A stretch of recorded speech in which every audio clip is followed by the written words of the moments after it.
Presiden Joko Widodo? Assalamualaikum warahmatullahi wabarakatuh. Bapak Ibu, saudara-saudara sebangsa setanah air, pagi tadi saya telah memimpin rapat terbatas secara virtual tentang Undang-Undang Cipta Kerja bersama jajaran pemerintah dan para gubernur. Dalam undang-undang tersebut terdapat 11 klaster yang secara umum bertujuan untuk melakukan reformasi struktural dan mempercepat transformasi ekonomi. Adapun klaster tersebut adalah urusan penyederhanaan perizinan, urusan persyaratan investasi, urusan ketenaga kerjaan, urusan pengadaan lahan, urusan kemudahan berusaha, urusan dukungan riset dan inovasi, urusan administrasi pemerintahan, urusan pengenaan sanksi, urusan kemudahan pemberdayaan dan perlindungan UMKM, urusan investasi dan proyek pemerintah, serta urusan kawasan ekonomi. Dalam rapat terbatas tersebut, saya tegaskan mengapa kita membutuhkan Undang-Undang Cipta Kerja. Pertama, setiap tahun ada sekitar 2,9 juta penduduk usia kerja baru, anak muda yang masuk ke pasar kerja, sehingga kebutuhan atas lapangan kerja baru sangat-sangat mendesak. Apalagi di tengah pandemi, terdapat kurang lebih 6,9 juta pengangguran dan 3,5 juta pekerja terdampak pandemi COVID-19. Dan sebanyak 87% dari total penduduk bekerja memiliki tingkat pendidikan setingkat SMA ke bawah, di mana 39% berpendidikan sekolah dasar, sehingga perlu mendorong penciptaan lapangan kerja baru, khususnya di sektor padat karya. Jadi, Undang-Undang Cipta Kerja bertujuan untuk menyediakan lapangan kerja sebanyak-banyaknya bagi para pencari kerja serta para pengangguran. Kedua, dengan Undang-Undang Cipta Kerja akan memudahkan masyarakat, khususnya usaha mikro kecil, untuk membuka usaha baru. Regulasi yang tumpang tindih dan prosedur yang rumit dipangkas. Perizinan usaha untuk usaha mikro kecil UMK tidak diperlukan lagi, hanya pendaftaran saja. Sangat simpel. Pembentukan PT atau perseroan terbatas juga dipermudah. Tidak ada lagi pembatasan modal minimum. Pembentukan koperasi juga dipermudah, jumlahnya hanya 9 orang saja. Koperasi sudah bisa dibentuk. Kita harapkan akan semakin banyak koperasi-koperasi di tanah air. UMK, usaha mikro kecil yang bergerak di sektor makanan dan minuman, sertifikasi halalnya dibiayai pemerintah, artinya gratis. Izin kapal nelayan penangkap ikan misalnya, hanya ke unit kerja Kementerian KKP saja. Kalau sebelumnya harus mengajukan ke Kementerian KKP, Kementerian Perhubungan, dan instansi-instansi yang lain, sekarang ini cukup dari unit di Kementerian KKP saja.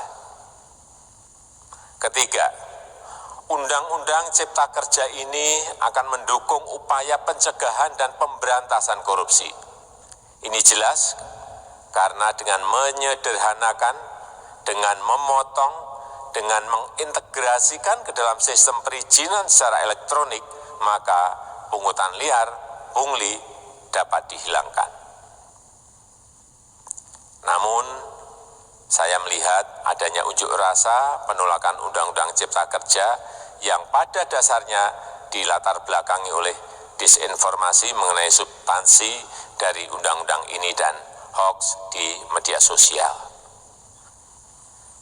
Saya ambil contoh, ada informasi yang menyebut tentang penghapusan UMP, upah minimum provinsi, UMK, upah minimum kota kabupaten, UMSP, upah minimum sektoral provinsi.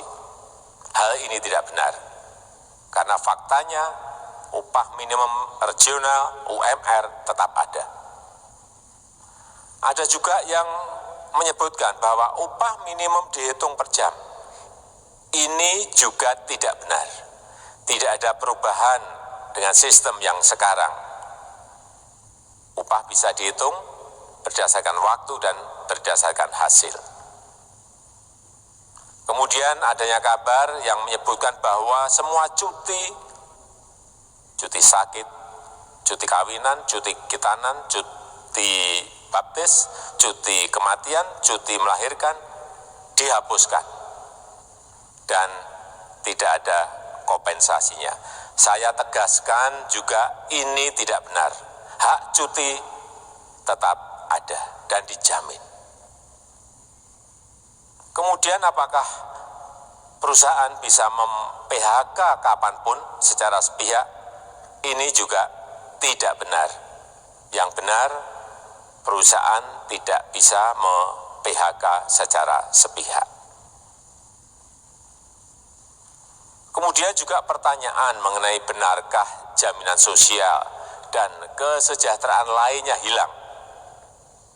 Yang benar, jaminan sosial tetap ada. Yang juga sering diberitakan tidak benar adalah mengenai dihapusnya AMDAL, analisis mengenai dampak lingkungan. Itu juga tidak benar. AMDAL tetap ada. Bagi industri besar harus studi AMDAL yang ketat. Tetapi bagi UMKM lebih ditekankan pada pendampingan dan pengawasan.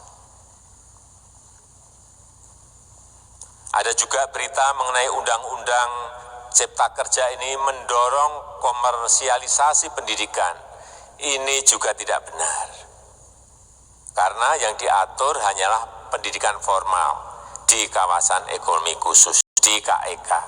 Sedangkan perizinan pendidikan tidak diatur di dalam Undang-Undang Cipta Kerja ini. Apalagi perizinan untuk pendidikan di pondok pesantren. Itu tidak diatur sama sekali dalam Undang-Undang Cipta Kerja ini. Dan aturannya yang selama ini ada tetap berlaku. Kemudian diberitakan bahwa keberadaan bank tanah. Bank tanah ini diperlukan untuk menjamin kepentingan umum, kepentingan sosial, kepentingan pembangunan nasional, pemerataan ekonomi, dan konsolidasi lahan serta reforma agraria. Ini sangat penting untuk menjamin akses masyarakat terhadap kepemilikan tanah, kepemilikan lahan, dan kita selama ini tidak memiliki bank tanah. Saya tegaskan juga bahwa Undang-Undang Cipta Kerja ini tidak melakukan resentralisasi kewenangan dari pemerintah daerah ke pemerintah pusat. Tidak ada. Perizinan berusaha dan pengawasannya tetap dilakukan oleh pemerintah daerah sesuai dengan NSPK, norma, standar, prosedur, dan kriteria yang ditetapkan pemerintah pusat.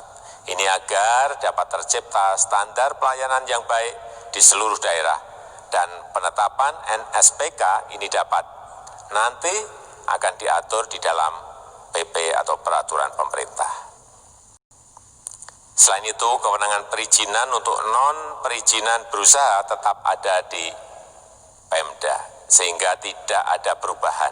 Bahkan kita melakukan penyederhanaan, melakukan standarisasi jenis dan prosedur berusaha di daerah. Dan perizinan berusaha di daerah diberikan batas waktu. Ini yang penting di sini. Jadi ada service level of agreement. Permohonan perizinan dianggap disetujui bila batas waktu telah terlewati.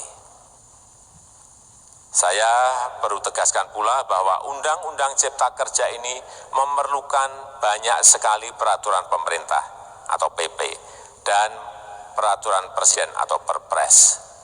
Jadi setelah ini akan muncul PP dan Perpres yang akan kita selesaikan paling lambat 3 bulan setelah diundangkan.